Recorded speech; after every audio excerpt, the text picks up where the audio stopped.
जय हिंद फ्रेंड्स। इतिहास में जब भी कोई कमजोर हुआ है, उसको जीतने के लिए कोई दूसरा साम्राज्य, कोई दूसरा व्यक्ति जरूर पैदा हुआ है। जब जब किसी का होम कार्डर, उसका अपना देश, अपना साम्राज्य अस्थिर हुआ है, तब तब उसने दूसरे साम्राज्य, दूसरे लोगों पर हमला बोला है। महमूद गजनी, जब उसका इलाका गजनी पे उसका अधिकार कमजोर होने लगा, आर्थिक तंगी आने लगी, तो उसने अपना होम कार्डर छोड़ करके भारत पर हमला किया। यह सोमनाथ मंदिर का लुटेरा, इसे धर्म की संकल्पना प्रसारित करने से ज्यादा धन के एकत्रित करने की संकल्पना ज्यादा मजबूत थी। मोहम्मद गौरी, जब होम कार्डर पे नियंत्रण कमजोर हो रहा है तो भारत की तरफ आ रहा है।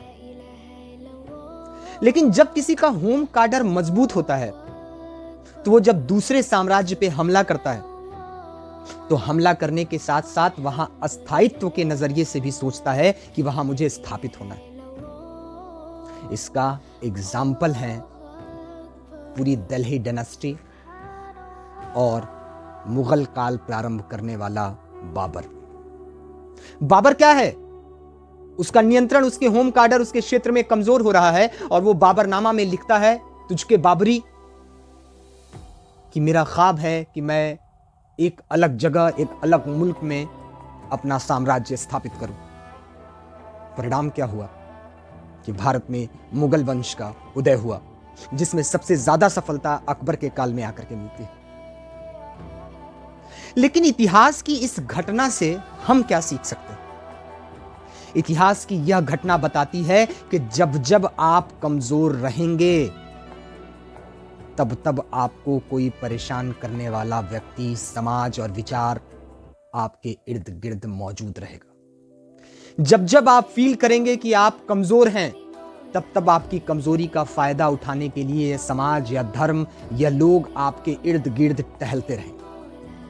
तो अपने आप को इतना मजबूत बनाओ कि तुम्हारा होम कार्डर मजबूत हो, और अगर मजबूत ना भी हो तो कभी अपनी कमजोरी अपने सगे संबंधियों को मत बताना, क्योंकि कमजोरी बता देने का परिणाम यह होता है कि लोग तुम्हारी कमजोरियों को लेकर के सचेत हो जाते हैं और उस दुखती नस पे हमेशा टीस मारते हैं। कामयाबी के लिए अगर काम करना है तो इतनी खामोशी से करो, इतनी खामोशी से कि दुनिया को पता ही ना चले। दिन भर है, इधर घूम रहे हैं, उधर घूम रहे हैं, कोई मतलब नहीं, सब कह रहे हैं अरे एक नंबर का छठा आवारा लड़का है। लेकिन जब तन्हाई में बैठो, स्वयं की रणनीति तैयार करने के लिए बैठो, तो लगन के साथ बैठो कि 5 घंटा अगर बैठ करके स्टडी करनी है तो स्टडी करनी है। नेता बनना है तो 5 घंटा एकदम नेता बनने की तरह से रहेंगे। ऑफिसर बनना है तो मैं बंद कमरे में इस तरह से पढ़ाई करूंगा कि बगल में शोर हो रहा है, हल्ला हो रहा है, कुछ भी हो रहा है, मुझे कोई मतलब नहीं, मुझे कोई भी असामाजिक चीजें परेशान नहीं कर सकती हैं। यही एकमात्र चीज तुम्हें सफलता की ऊंचाइयों तक ले जाएगा और जमाना ढोल बजा करके बताएगा कि मैं तो जानता ही था। सोचो, अभी जब तुम्हारा सिलेक्शन नहीं हो रहा है, तुम एक लड़के हो तो तुम्हें समय दिया जाता है, कितने साल में अगर जॉब निकली तो निकली, नहीं तो कोई प्राइवेट काम थमाओ और शादी ब्याह करो, भैया मेरा झंझट छोड़ो।